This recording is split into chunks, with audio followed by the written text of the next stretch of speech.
Je suis vice-président à Artois-Com, en charge de l'environnement. Je m'occupe essentiellement de la sensibilisation. Artois-Com est une agglomération regroupant 59 communes. Pour la semaine européenne de réduction des déchets, nous avons mis en place plusieurs stands dans les bibliothèques, dans les magasins.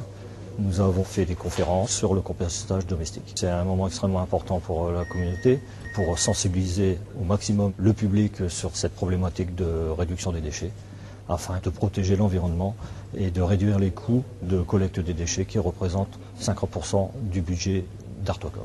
Tout le monde peut réduire les déchets, les industriels, les consommateurs, les usagers, les collectivités. Chacun a son rôle à jouer dans la réduction des déchets. Je me présente, Michel Delire, je travaille pour une association belge, je suis formateur de guides, de maîtres composteurs.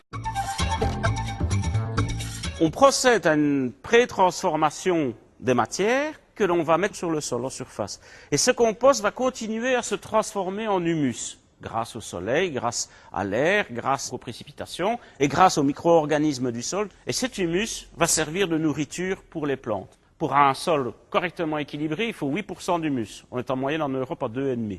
En dessous de 2%, c'est quasiment le désert. Le marc de café, les sachets de thé, les tonnes de gazon, les orties, vous mettez ça dans votre compost. Donc, d'une part, les matières vertes que l'on va mélanger avec des matières brunes, dures, sèches, comme la taille des haies, les feuilles mortes, la paille, le foin. On a vu qu'on pouvait mettre beaucoup de choses dans le compost, mais une chose c'est sûre, c'est que ce n'est pas une poubelle. On cherche à transformer ces déchets organiques. Tout ce qui est minéral, sable, terre, cailloux et tout ça, ça ne sert à rien de les mettre dedans.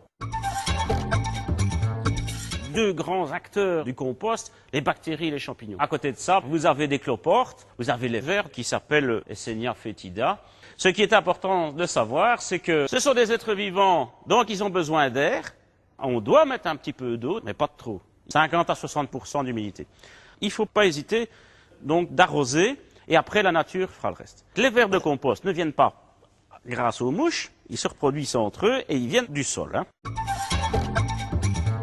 Le côté pratique de ce fût, c'est qu'on peut carrément tout ouvrir. Et alors, qu'est-ce qui reste ici? Une espèce de gâteau, avec au-dessus des déchets assez frais qui ne sont pas compostés, au milieu, en moitié composté, avec plein de vers et des bactéries, et dans le fond, notre bon compost qu'on a envie de récupérer. Ça, c'est une vermicompostière quand on n'a pas de jardin, qu'on veut travailler en appartement. Il va être rempli, qu'est-ce que je vais faire? Je vais remettre un deuxième bac, c'est le rouge ici. Je vais le mettre ici au-dessus, je vais l'emboîter dedans, il y a des trous en dessous. Et les vers, je ne vais plus leur donner de la nourriture ici dans le bac noir, je vais donner dans le bac rouge. Et qu'est-ce que j'obtiens? J'obtiens ce vermicompost-ci. Voilà. Ça ici, il n'y a jamais eu un gramme de terre.